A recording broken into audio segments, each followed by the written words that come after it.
नमस्कार। मैं फिर हाजिर हो गया।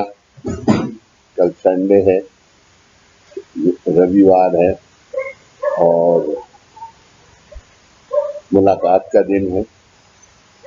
तो आइए मुलाकात करें, आप सुने और सुन के ग्रहण करें। ये 20 जनवरी 1983 को दादा ने ये मुलाकात की थी। 20 जनवरी 1983 हमने दूसरों को प्रेम प्रदान करना चाहिए और दूसरों को सुखी देखकर आपका भी अंतर्याम समाधानी होना चाहिए। यानी अगर दूसरे जो सुखी हैं तो हमें उससे समाधान मिलना चाहिए, हमें उससे खुशी मिलना चाहिए, ना कि ये कि हम सोचें कि ये सुखी क्यों है, मैं दुखी क्यों हूं। तुम्हारे कर्म दूसरे हैं, उसके कर्म दूसरे हैं। और ऐसे समाधान को आप संजय जरा सा एक मिनट,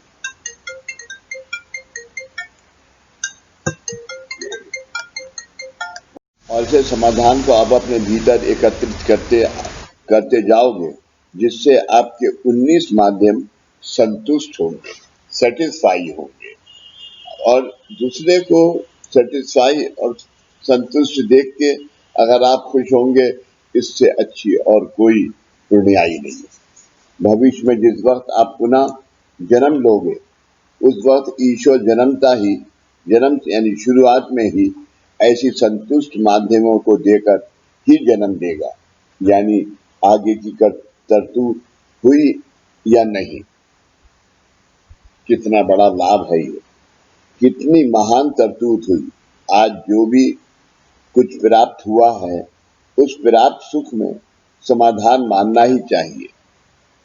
आज 4 रोटी है और दाल से खानी पड़ रही है, कोई हर्ज नहीं है।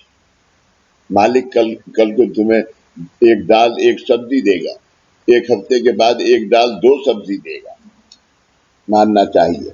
इसलिए आज के संकल्प में लिखा है कि गुरु कृपा से जो भी कुछ प्राप्त हुआ है, उसके प्रति समाधान मानने का कर्तव्य करना है। इसका कारण ये है कि आपके माध्यमों को, जो आपके कोश हैं, तन्मात्र हैं, इन सबको माध्यमों को विकसित करने के लिए गुरु को 25 साल गंवाने पड़े। आज आपको जो दीक्षाएं दी हैं, उसमें गुरु को 25 साल लगे और आपके भी 25 साल गए, यानी आधा जन्म गया। प्राप्त अवस्था के प्रति समाधानी होने के लिए आपके काया वाचा मन का एक रूपत्व कर उसे साधना दीक्षा देकर सिद्धावस्था प्राप्त करवा दी। अब उसी सिद्धावस्था से अगले जन्म की करतूत अति प्रयत्न पूर्वक करनी है। ऐसी करतूत होने पर भी प्रयत्न आपको ही करने हैं। पंचपक्वान परोसने पर भी हाथों से खाने का काम हमें ही करना पड़ता है। आज का जन्म समस्याओं के परत में प्राप्त हुआ और गुरु कृपा से उन सभी का विमोचन करना पड़ा, परंतु अगले जन्मों में जन्मता ही विकसित अवस्था का लाभ होगा। परंतु अगले जन्मों में जन्मता ही विकसित अवस्था का लाभ होगा, परंतु भविष्य में इसका क्या लाभ, तो संपूर्ण जगत का ही स्वरूप बदला हुआ नजर आएगा। आपको याद नहीं होगा उसका स्वरूप, मगर आपको लोग कहेंगे कि इसने पिछले जन्म में क्या पुण्याई करी है कि आज इसको ये लाभ है, होगा। परंतु भविष्य में इसका क्या लाभ है, तो संपूर्ण जगत का ही स्वरूप बदला हुआ नजर आएगा ना। एक सीधी सी बात सोचो, यदि परिवार का कर्ता मुखिया समाधानी हो तो परिवार के सभी सदस्य सुखी और समाधानी होते हैं ना, क्वेश्चन मार्क। परंतु यदि उस घर का वर्षेन गैस हुआ वर्षेन गैस हो तो संपूर्ण घर अशांत होता है। उसका वंश वर्षेन, अगर उसका अंश, उसका अंश सेटिस्फाई हुआ तो संपूर्ण घर अशांत होता है। फिर घर में घुटने के बल रेंगने वाले बच्चे को भी उनके गुस्से का पता चल जाता है। परंतु परिवार का मुखिया यदि समाधानी हो तो संपूर्ण घर समाधानी सुखी होता है। परंतु यदि गुरु कृपा से साकार हुए मानव जीवन विकसित होकर जन्म लेंगे तो जगत में शांति प्रस्थापित करने का सवाल बाकी ही नहीं रहेगा। इसी का मतलब सही मायने में लोक कल्याण धागे का बंडल लेकर इसके इसके उसके गले में धागा बांधना यानी लोक कल्याण नहीं है। संतुष्ट होना ये लोक कल्याण है। अभी मैंने आपको स्थूल अवस्था के बारे में बताया। जो आप देख रहे हैं ये स्थूल अवस्था है। स्थूल अवस्था में आपने क्या किया? तो ध्वनि लहरी ध्वनि, ध्वनि लहरी ध्वनि, इसके द्वारा काया वाचा मन का एक रूपवत किया। कोशों की शुद्धता की और उन कोशों में जो तन्मात्रा अंतर्भूत हैं उनके सहयोग से योग प्रकार से जीवन कैसे व्यतीत करना इसके बारे में ज्ञान प्राप्त हुआ। इसमें एक बहुत बड़ा सिद्धांत है। ईश्वर ने जो जन्म प्रदान किया उसमें जो 19 माध्यम हैं उनके द्वारा केवल जीवन व्यतीत नहीं करना, तो उनमें जो गुण धर्म है जिन्हें तन्मात्र के नाम से संबोधित किया जाता है उसके सदुपयोग से जीवन व्यतीत करना है। आज तक कैसे जीवन व्यतीत किया? तो किसी को प्यार से अपने करीब लेने के बजाय उसके कनपटी पर मारते आए। कनपटी पे मारना, इसका अर्थ ज्ञानेंद्रिय और करीब लेकर उसे प्यार से मारना थपाड़े यानी तन्मात्र। मुंह से जोर जोर से जोश में आकर चिल्लाकर बात नहीं करना, उसके बजाय आराम से प्रेम पूर्वक बातें करना चाहिए। कर्मेंद्रियों से जीवन व्यतीत करने के बजाय उनके गुण धर्म द्वारा जीवन जीना। उदाहरण के लिए आप आम खाते हो यानी उसके स्वाद को आप सेवन करते हो, ठीक वैसे ही आपके कर्मेंद्रियों में जो भी गुण धर्म है उसके सदुपयोग से जीवन व्यतीत करना यानी दूसरों को उन तन्मात्रों का लाभ करवा देना। क्या आप कभी आम के छिलके खाकर डकार लेते हो? आपको कर्मेंद्रियां किस लिए दी गई हैं? तो कर्म करने के लिए।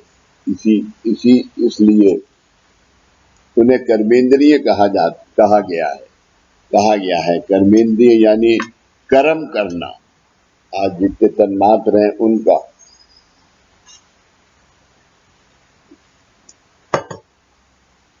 परंतु उनके द्वारा कार्य करते वक्त उनका गुण धर्म क्या होता है? तो पंच तन्मात्रों कर्मेंद्रियों का गुण स्पर्श है। तो करीब लेकर प्यार से सहलाना या कनपटी पर मारना दोनों भी स्पर्श, परंतु फर्क क्या है? कार्य कर्मेंद्रिय माध्यम द्वारा करना परंतु कर्मेंद्रियों के गुण धर्म से नहीं, तो तन्मात्रों के सहयोग से करना है। तो इस अवस्था को साध्य किया गया। साधक सिद्ध और अब साध्य अवस्था प्राप्त करनी है। साधक सिद्ध और साध्य अवस्था अब प्राप्त करनी है। वसंतराव, आपके इस समिति में आने से पहले से ही आप गुरु मार्गी थे। वसंतराव एक बहुत ही सबसे पुराने दादा को भक्त थे, सेवक थे। दादा के साथ में जब विभूतियों से मुलाकात होती थी तो वो अकेले आदमी थे, बसंत राव, और दो आदमी उनके भाई वगैरह थे, वो सब होते थे। आप परंतु आप गुरु मार्गी हो, इसका समाधान क्या कभी महसूस हुआ? साधन यानी बसंत राव समिति में सबसे पहले आदमी थे, तो परंतु आप गुरु मार्गी हो, इसके समाधान इस गुरु मार्गी हो, इसका समाधान क्या कभी महसूस हुआ? साधक अवस्था प्राप्त करने के लिए मुमुक्षु आया है। मुमुक्षु यानी एक भिक्षा मांगने वाला आया है।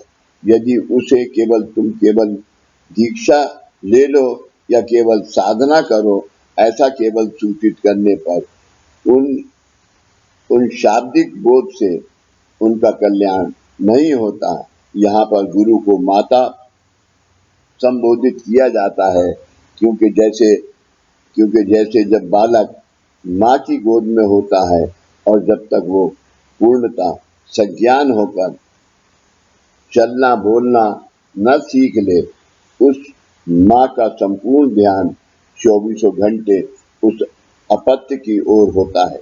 वैसे ही भक्तों को जीवन कल्याणार्थ साधना देने पर उस वक्त के विकास की जिम्मेदारी गुरु पर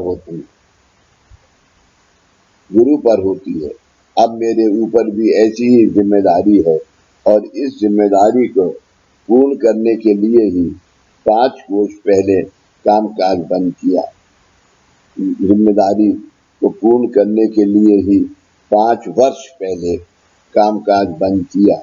इसका कारण यह है कि आपके गुरु मार्गदर्शनार्थ या आपके कर्मों में जो भी प्रतिकूलता है, उसका निवारण करने के लिए ही यदि मेरी शक्ति का अपव्यय होगा, तो भविष्य में आपके जीवन सार्थक करने के लिए शक्ति की कमी हो जाएगी। इसलिए 5 साल पहले कामकाज बंद किया गया, परंतु कामकाज करते वक्त जितने कष्ट होते थे या शक्ति का अपव्यय होता था, उससे अधिक शक्ति अभी आप जिस अवस्था का अनुभव ले रहे हो, उसके लिए खर्च करनी पड़ती है। आपकी अवस्था सिद्ध अवस्था बन जाने पर आपके आसपास एक गुरु वलय का निर्माण करना पड़ा, और उसे निर्माण करने के लिए कामकाज में लगने वाली शक्ति का उपयोग करना पड़ा, उसे खर्च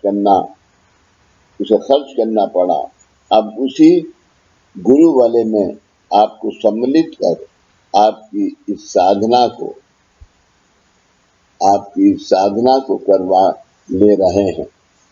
अब ऐसी साधना करते वक्त क्या होता है, तो आपके देहिक माध्यम को विकसित कर आपको ध्वनि लहरे ध्वनि इस क्रिया को करने के लिए कहा जाता है।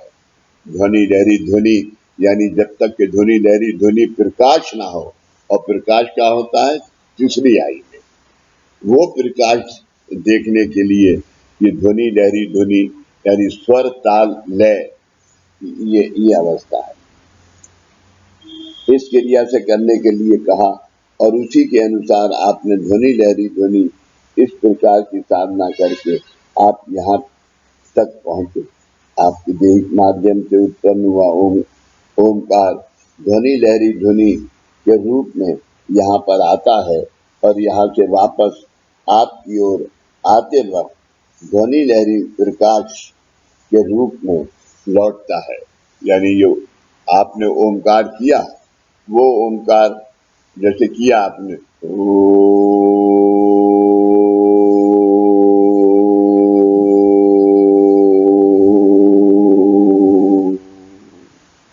अब आपने श्वास लिया और फिर दूसरा ओमकार जब किया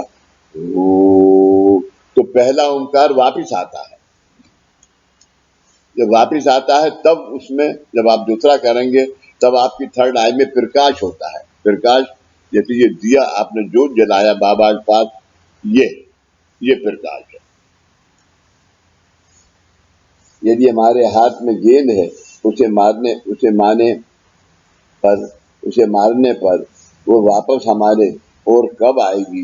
तो सामने दीवार होने पर। परंतु यदि दीवार ना हो तो अब तक इससे पहले जिन जिन गुरु मार्गों में से आप गए, उन गुरुओं ने स्वयं के सामर्थ्य से कोई भी वलय नहीं निर्माण किए थे। इसलिए आपको सालों तक सेवा करने के लिए सूचित किया जाता रहा और आप करते रहे। परंतु जो लहरें निर्माण होती थी वह वहीं पर वातावरण में विलीन हो जाती थी। परिणाम स्वरूप आप संपूर्ण जीवन वैसे ही रह गए।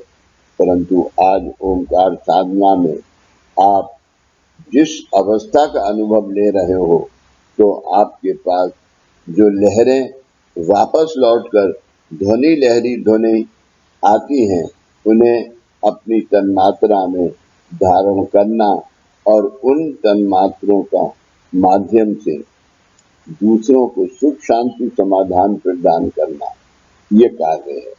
बाहर अन्य स्थानों पर गुरु इसकी जिम्मेदारी नहीं लेते, क्योंकि गुरु कहने पर भी मोह नहीं छूटता।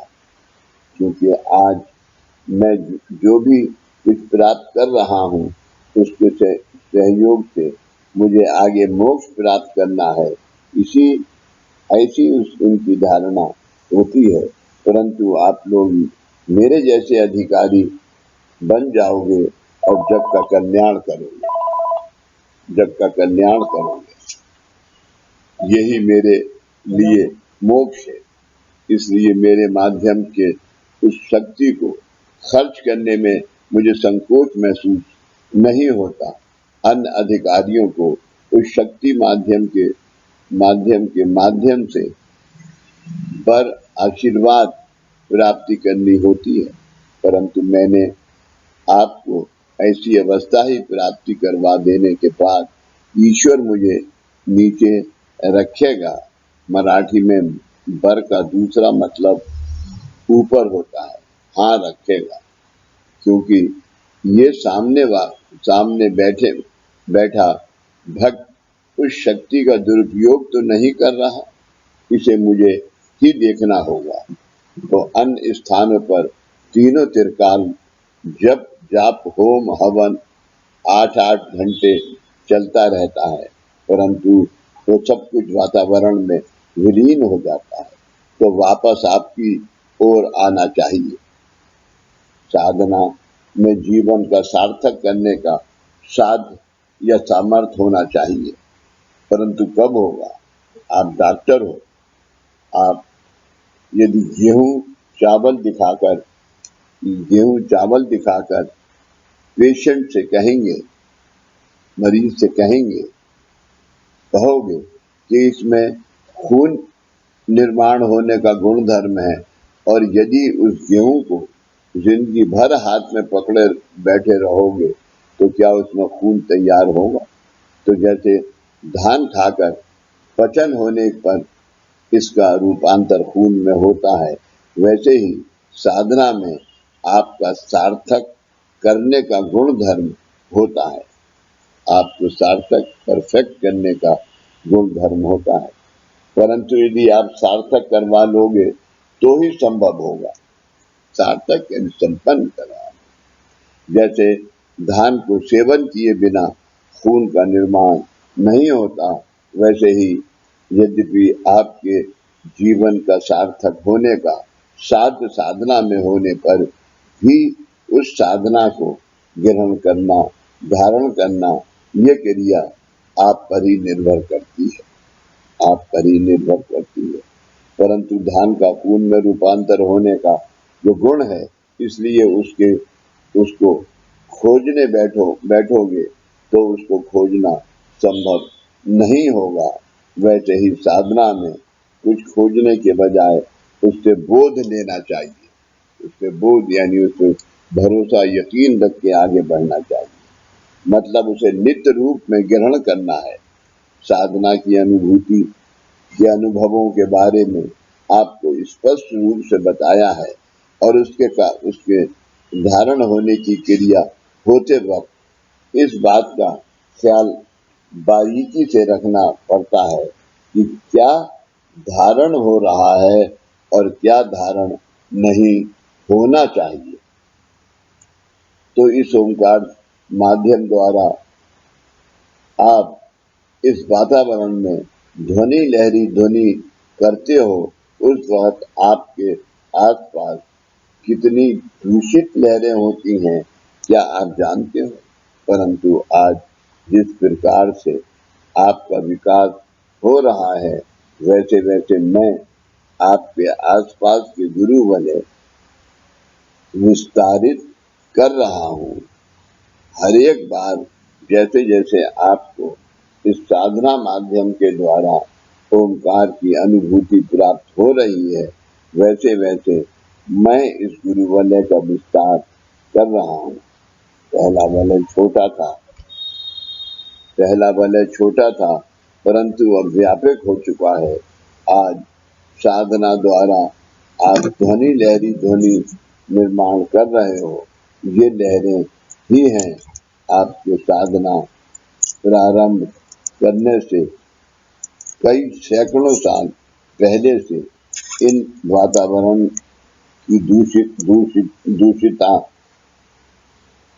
अनफेवरेबिलिटी के कारण कुछ इस प्रकार की लहरें निर्माण होकर आपके आसपास रहती हैं।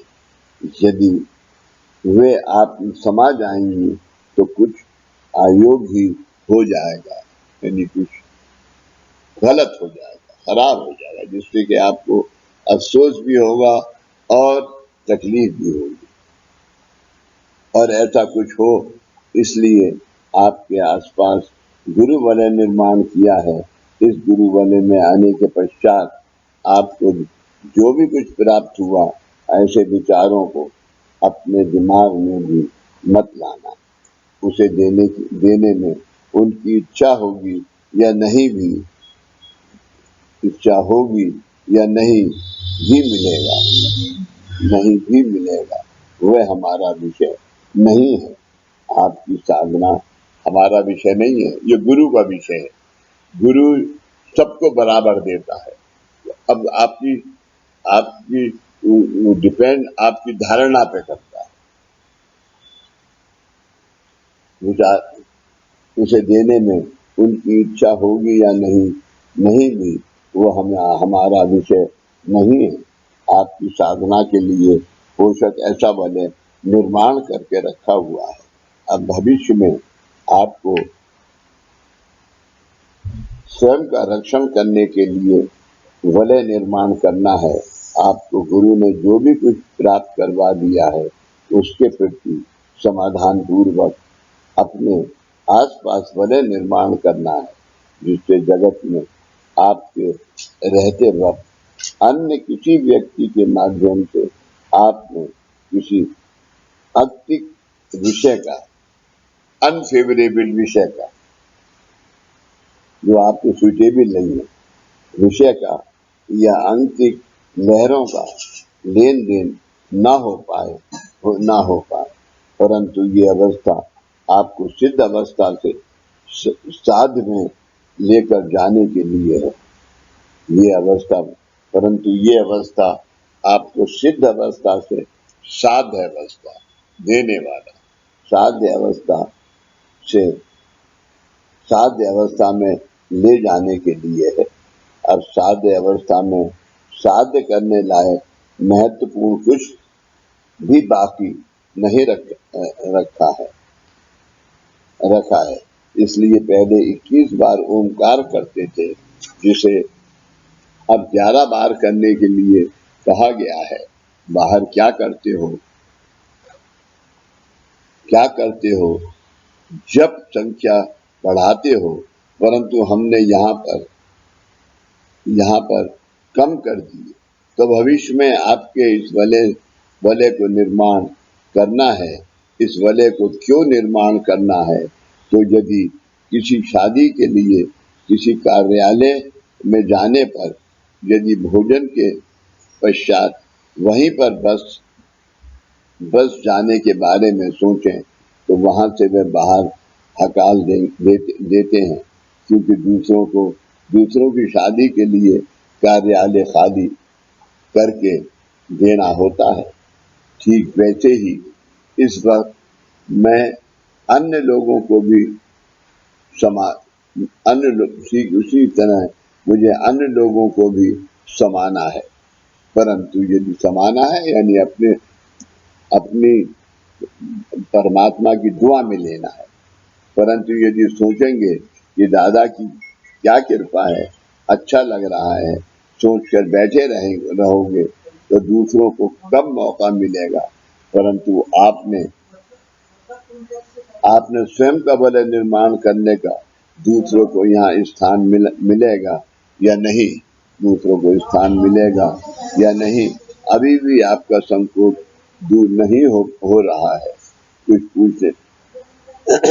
पूछने पर बताया कि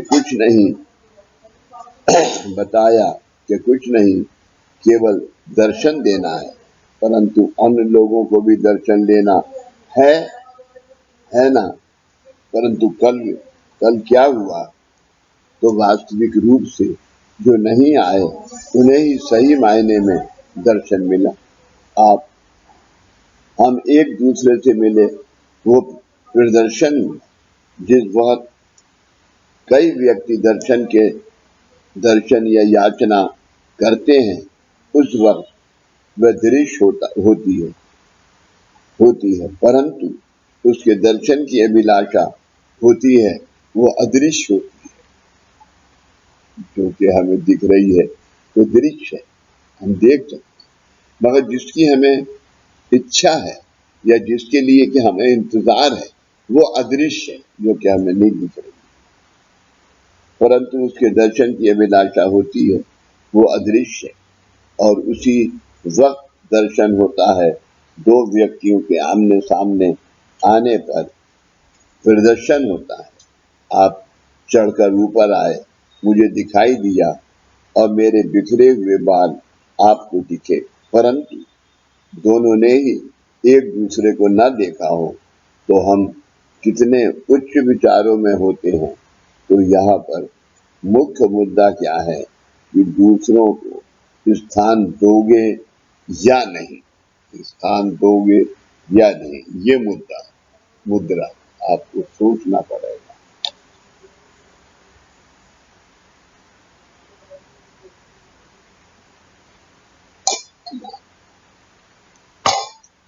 हमारा जो नाभि तत्व या गुरु तत्व है, उसकी भक्ति हम अनन्य भाव पूर्वक करते हैं। कहने पर दर्शन या दृष्टांत देने का कारण ही बाकी नहीं रहता। अरे, घर में शादी करके पत्नी लाने पर दर्शनाला या जालाबिरी उशीर दर्शन में देरी क्यों, ये मराठी शब्द है, क्यों हम ऐसा कहते हैं।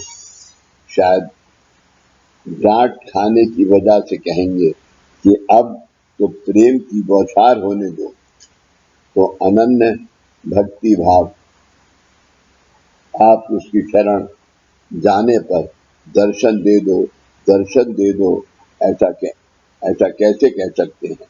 तो साधक को दृष्टांत होते हैं वे, यानी सूतोवाच या सूचना होती है। पिछले सम्मेलन के वक्त मैंने बताया था कि मैंने औदुंबर में कार्य करते वक्त गुरु से पूछा था कि आपके कृपा आशीर्वाद परत हुए मानवों का विमोचन करना, यानी उस मानव को कितना शुद्ध करना, ऐसा एक आदि मानव बताए जिसने जगत में जन्म लिया। उस वक्त वो पूर्णता दोष रहित था, यानी कंपैरेटिवली तुलनात्मक दृष्टि से हमें पता चलेगा कि अपने सामने बैठे व्यक्ति को कितना शुद्ध करना है। इसलिए उदाहरण दिया था कि सुनार की दुकान में एक पत्थर होता है, उस पर सुनार सोने को घिसकर 100% शुद्ध है यह तय करता है। दिन भर में व्यापार करते वक्त बेचने के लिए लाए गए सोने को घिसकर उसकी परीक्षा लेता है। वैसे ही आप पंचमी हुई, वैसे ही आप पंचमी हुई, वहाँ चौथी है। कुल पांच पंचमी ही हैं: मछिंद्रनाथ, गोरक्षनाथ, जालिंदरनाथ, गहनीनाथ एवं कानिफनाथ। तो आज जो पंचमी हुई वह कानिफनाथ जी की पहली पंचमी, गोरक्षनाथ जी की दूसरी पंचमी, जालिंदरनाथ जी की तीसरी पंचमी, गहनीनाथ जी की चौथी पंचमी, कानिकनाथ जी की पांचवी, मछिंद्रनाथ जी की जिसके लिए आप सब उपस्थित रहने वाले हैं। तो इन दो पंचमी की पहली और पांचवी संगता समाप्ति कैसे होगी? नाथ पंथ का उगम उत्पत्ति मछिंद्रनाथ जी से हुआ और कार्य गोरक्षनाथ जी ने किया। तो अब उगम एवं कार्य को एक रूप करना है। जहाँ पर नदी का उगम होता है उसी स्थान पर वह सागर से नहीं मिलती। अगस्त ऋषि ने सागर प्राशन कर उसे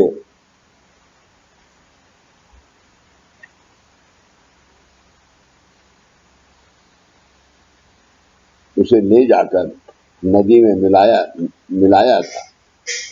अगस्त जी ने ऐसा कार्य किया, परंतु उसका बोध नहीं हो पाया। सभी नदियां जाकर सागर में मिलती हैं, परंतु वे वापस उगम की ओर नहीं आती। तो अगस्त जी ने एक आचमन लिया और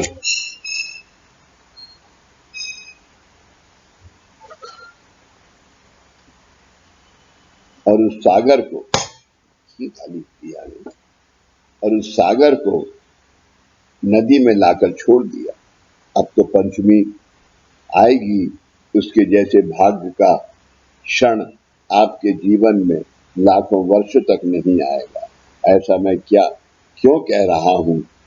इस पंथ का उगम 2500 वर्ष पहले हुआ और इस कार्य को उनके परम शिष्यों ने 2500 साल तक किया, परंतु उगम और कार्य को एक रूप करने के झमेले में किसी ने हाथ नहीं डाला और किसी को भी साध्य नहीं हुआ। एक जीव यानी जहाँ पर इस वलय का उगम हुआ वहाँ पर इसे जाकर जोड़ने पर गोलाकार घूमने लगेगा। तो इस केंद्र बिंदु को साध्य करना है। यहाँ पर मछिंद्रनाथ जी और यहाँ पर गोरक्षनाथ जी हैं।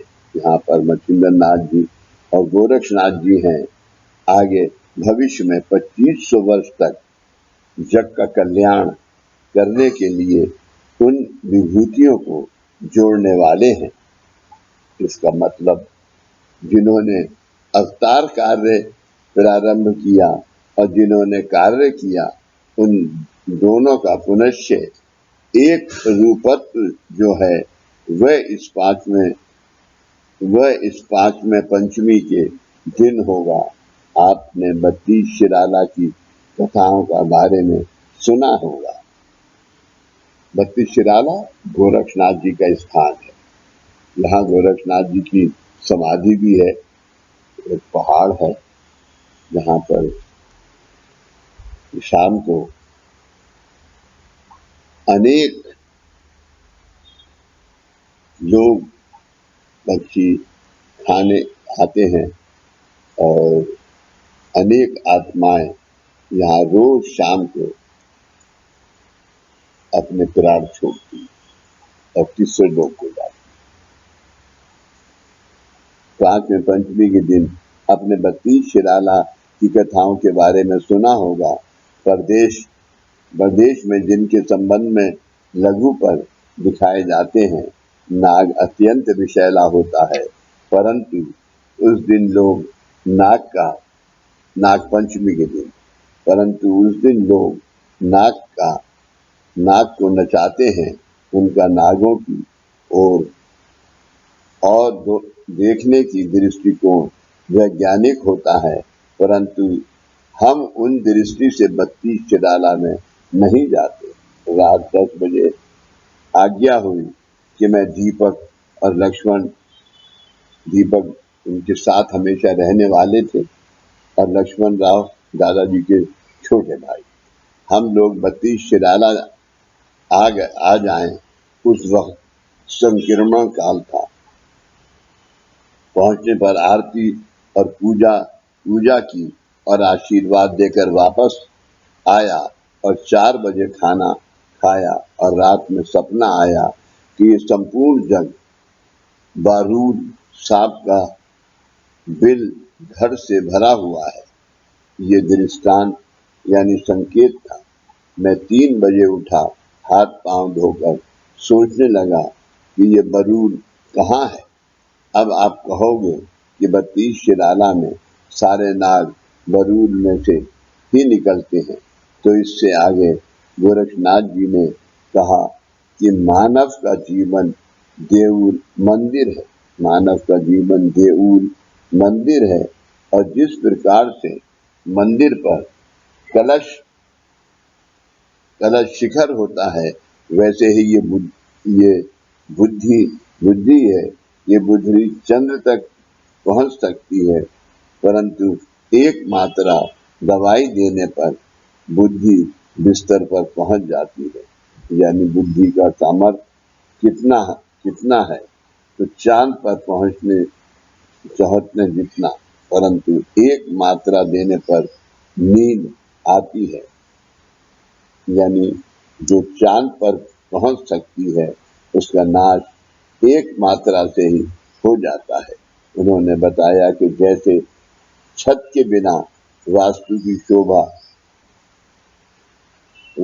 शोभा नहीं, वैसे ही बुद्धि यानी परमेश्वर ने प्रदान किया हुआ स्वयं को अलौकिक रूप है।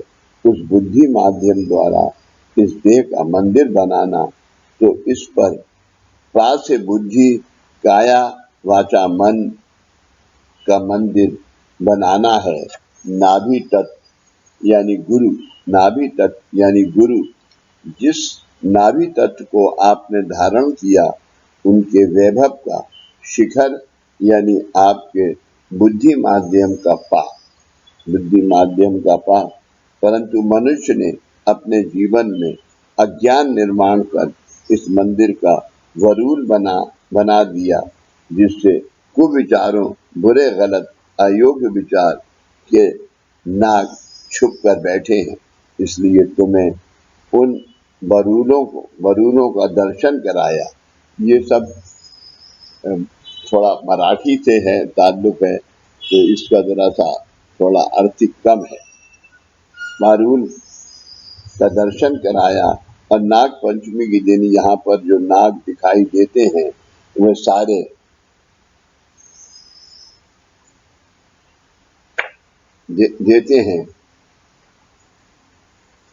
दिखाई देते हैं। वे सारी ऐसी आत्माएं हैं जिनमें यदि जन्म प्राप्ति होती है, तो वे पुनश्च कर्म गति में फल जाएगी, और वैसा ना हो इसलिए वे जन्म लेने के बजाय नाग पंचमी के दिन नाग के रूप में यहाँ पर आती हैं और मुक्त होती हैं। तो यहाँ पर जो नाग आते हैं वो चमत्कार नहीं है, जो इस जन्म से निकल चुके हैं वे ही मुक्ति प्राप्त करने के लिए नाग का रूप लेकर यहाँ आते हैं। उसके पश्चात गोरक्षनाथ जी ने कहा कि तुम मेरे भक्त हो।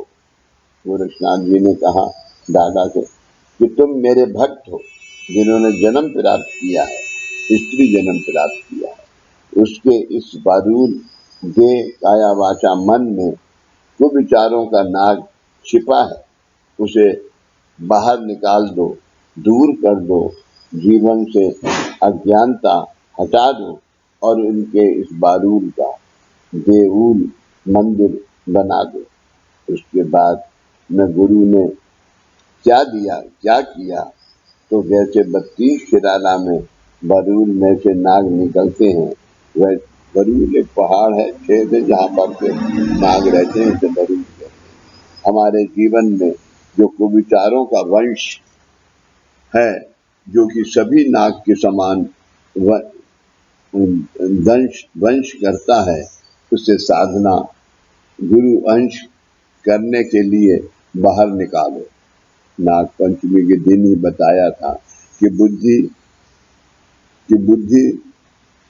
बुद्धि छत है, वरद हस्त है और हमें आशीर्वाद भरी उसी स्थान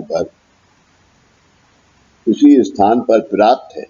आपको देऊल में रूप में जन्म प्राप्त हुआ है, बारूद के रूप में नहीं आया था। बिलावर नागोबा नाग कभी अपना बिल स्वयं नहीं बनाता, चींटियां घर बनाती हैं, उस पर अपना हक जमाता है। बारूद कौन बनाता है? चींटियां। वैसे ही आपका ये बारूद किसने तैयार किया? तो पूर्व जन्म के अनेक सत्कर्मों ने, और आपने उन प्राप्त किया और थोड़े समझदार बन जाने पर आयतता बिलावर नागोबा इस न्यायानुसार स्वयं के प्रति एवं दूसरों के प्रति अविचार निर्माण कर अयोग्य गलत विचारों का निर्माण किया है। वे ही आयत्या विलात रहाना नागोबा है। ये सब भाई मराठी के शब्द हैं, तो पहले उन्हें बाहर निकालो। इन शब्दों का अर्थ है अनफेवरेबल।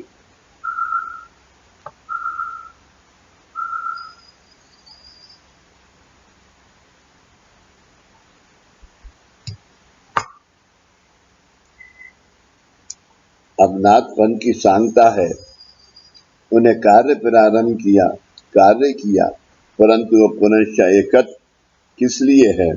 तो ये गुरु शिष्य की भेंट मुलाकात है। ओम में उत्पत्ति स्थिति लय है, यानी आ उ माँ। गोरक्षनाथ जी माँ है और मछिंद्रनाथ जी आ हैं। जिस वक्त ये दोनों विभूति एक होंगे, उस वक्त आपका ओंकार सिद्ध होगा।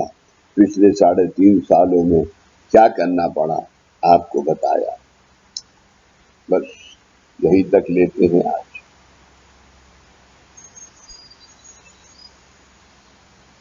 अभी 6 जुलाई को गुरु पूर्णिमा है। गुरु पूर्णिमा के दिन पता नहीं कि आप लोगों को यहाँ बुलाना ठीक होगा या नहीं होगा, मगर इसका एहसास आपको, इसका ये आपको ये इत्तला ये आपको योगेश जी कुछ समय के पश्चात देंगे, लेकिन आप लोगों ने घर के ऊपर दक्षिणा के रूप में नहीं, गुरु को सम्मानित करने के लिए आपने जरूर लगाना। ऐसी मेरी आप सबसे विनती है।